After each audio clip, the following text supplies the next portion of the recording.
Took my heart away from money. I ain't interested in fame, and I pray that never change. Ambition is priceless. It's something that's in your veins. To me, ambition is doing whatever it takes to get whatever you want in life. Having it's almost a faith, I guess. Ambition. It's having the drive to achieve what you want, and I don't know, skill to get it, I guess. Is working hard to get what you want in life. I guess just achieving goals in life and not going for what makes you happy instead of what maybe makes the most money or what people think you should do, just doing what you should do. Ambition to me is when you strive to get your goal. What makes you itch? What sort of a situation would you like? Let's suppose I do this often in vocational guidance of students. They come to me and say, well, we're getting out of college and we haven't the faintest idea what we want to do. So I always ask the question, what would you like to do if money were no object?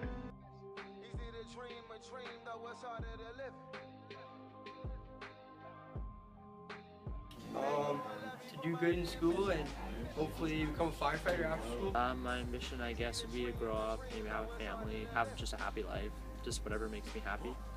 My ambition is to be successful, raise a family, and have a nice house and cars. I want to be a psychologist. Ambition in life is to be a professional football player. I feel that if I work hard and keep at it and maybe stay focused and don't go down the wrong path, I could maybe get that dream.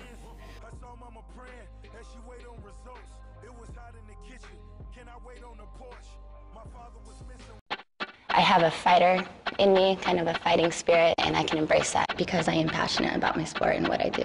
Sometimes they'll want to cut you down, get a scratch. I'm successful because I've really embraced where I've come from. I've really embraced who I am, and I'm here to be the best. I'm incredibly competitive. You have to focus on a lot to be the best athlete you can be as a goalkeeper. I truly want to be number one in what I do.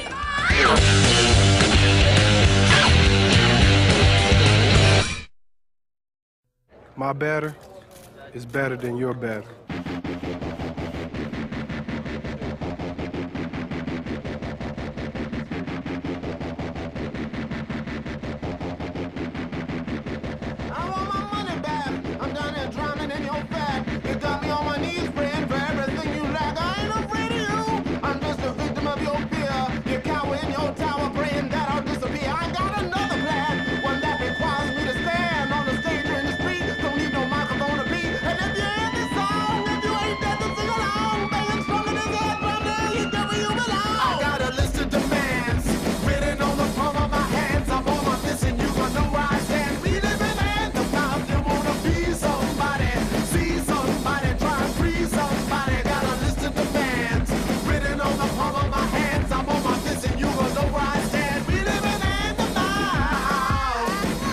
Thank you very much for coming.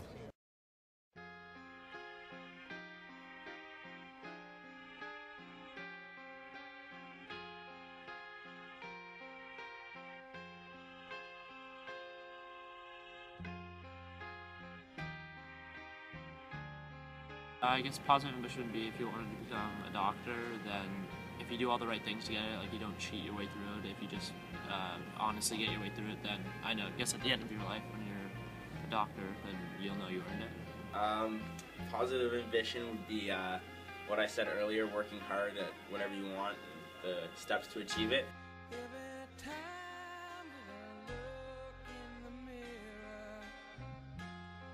I guess negative ambition is when you want something so bad that you do anything for it and you like ruin relationships and friendships in order to get that, and at the end of your life that'll haunt you.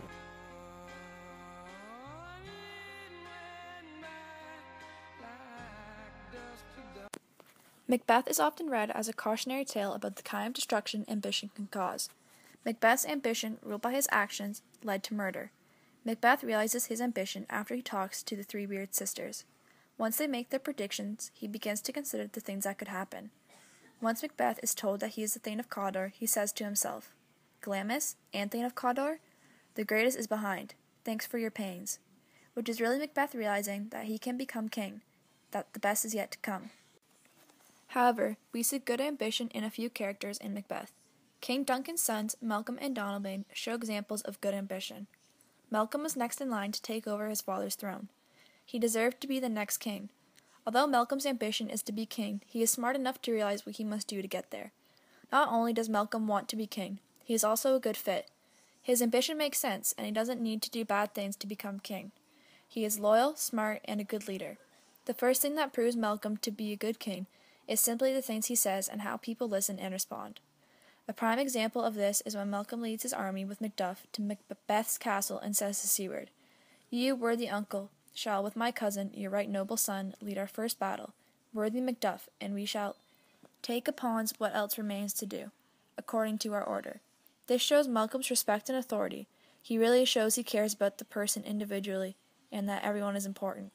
At the end of the play, Malcolm is the victorious king, and Macbeth's burning ambition has been extinguished.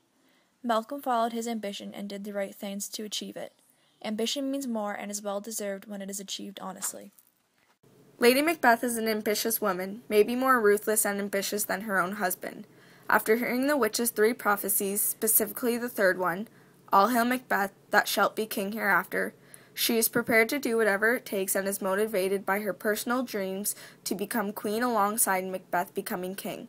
She states this in her soliloquy when she says, Glamis thou art, and Cawdor, and shalt be.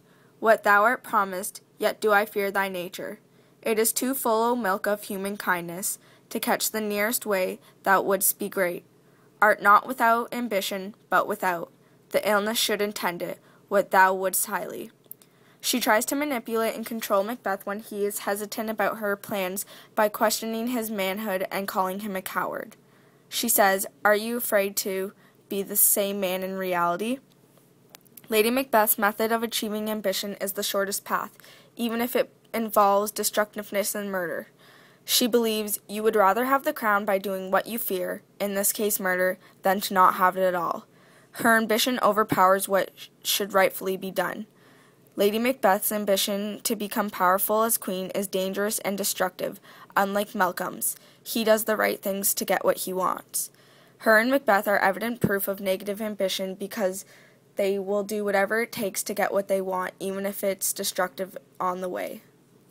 A man must pursue his dreams. This is certainly true for everyone of the humankind, for if there were no dreams, there would be no reason to live.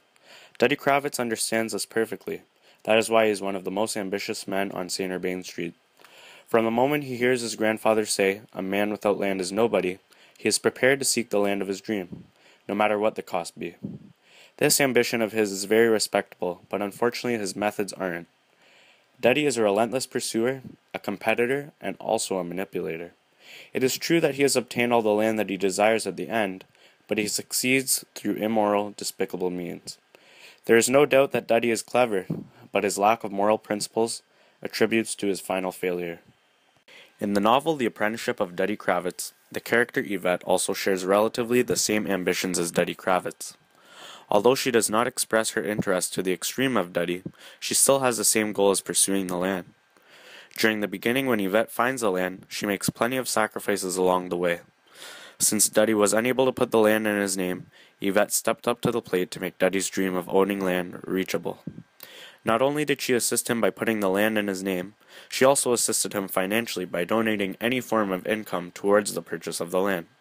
You could almost say she was whipped, as she followed almost every single one of Duddy's orders, but eventually she caught on. At one point she even told him, I don't like you anymore and I don't want your stinking money. The instant Virgil came into the novel, Yvette's ambition of pursuing the land changed. She began to notice the schemes Duddy was starting to pull in order to come up with money for the land. Yvette began getting closer to Virgil and following the accident which arguably Duddy is to blame for, began focusing her attention to Virgil more than Duddy. Throughout the novel, Yvette had the ambition of pursuing land, similarly to Duddy. But once she realized the destruction it was causing, she parted ways. Although throughout the book Duddy's negative ambition is evident, Virgil is a character that represents positive ambition in the novel. Both Duddy and Virgil have reasonable ambitions, but their method of achieving it is what separates them. Virgil is a loyal friend to Duddy and gets taken advantage of as a direct result of Duddy's destructive ambition. Virgil is highly literate and enjoys writing poetry and one day hopes to publish a magazine about epileptics. Virgil has minimal support for his dreams, but that doesn't stop him. After getting in a horrible accident that can be said to be Duddy's fault due to his ruthless ambition, Virgil achieves his own ambition of writing and publishing a magazine, but unlike Duddy, he isn't manipulative about it. Not once in the process does he walk over others to get what he wants. He truly earns his ambition by working hard and staying focused. His method of achieving his ambition resembles how everyone should be, unlike how Duddy is destructive with his. Virgil does the right thing.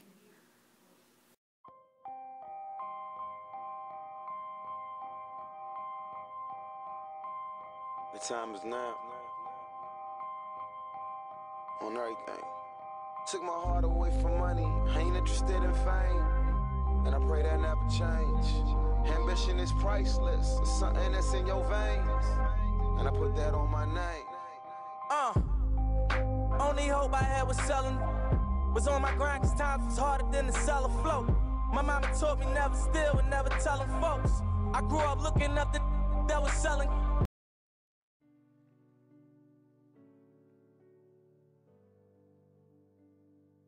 Well, with regards to social justice, I think we should be ambitious for the work of God and the work of Jesus. When Jesus was on the earth, he asked us to go out to the whole earth and proclaim the goodness of God. And when we go out to the earth and proclaim the goodness of God, we go out and we're trying to help the people in the third world, people in Canada who are poor, and work for social justice throughout the world. Because the Golden Rule states, whatever you do to the least of your sisters and brothers, you do unto me. And as we can see on this picture on the wall here, we see a poor person in India who is literally starving. So these are the people that we need to work for as Christians. Also is the fact that when we're called to love our neighbor, the recognition that we're all, as I said, made in the image of God, but the idea that we live in an interdependent world and that it calls us to see it's not just about us as Christians or Westerners imposing our ideology or values on other communities and cultures and traditions, but it's an acknowledgement and recognition of the value, intrinsic value of those cultures and those traditions, so that we need to figure out a way to be respectful and at the same time be true to our own understanding of the gospel message, but recognizing that we're all here, we're all made in the image of God, there's value in all traditions and cultures, and so that we can, I guess, work together in respect and in mutual cooperation. Global solidarity means we are all human, whatever our race, gender, and or skin color we may have. This is seen in the apprenticeship of Duddy Kravitz through the characters Yvette and Duddy. In the novel, characters are judged based upon their economic standing.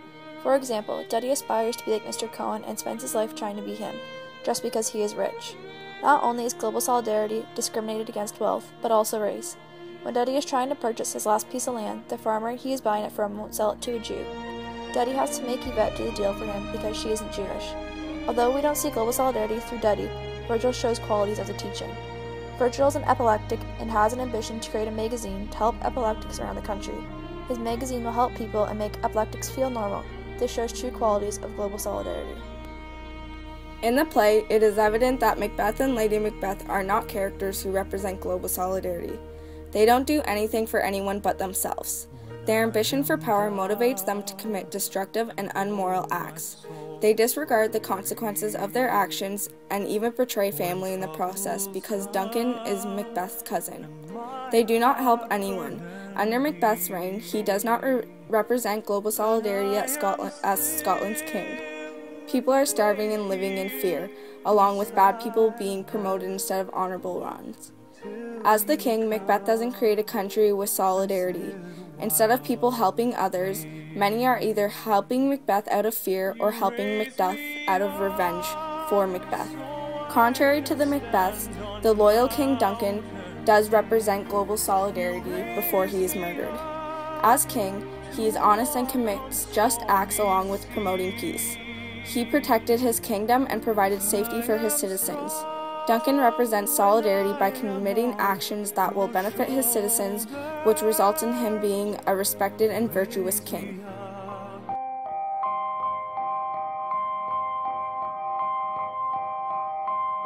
The time is now.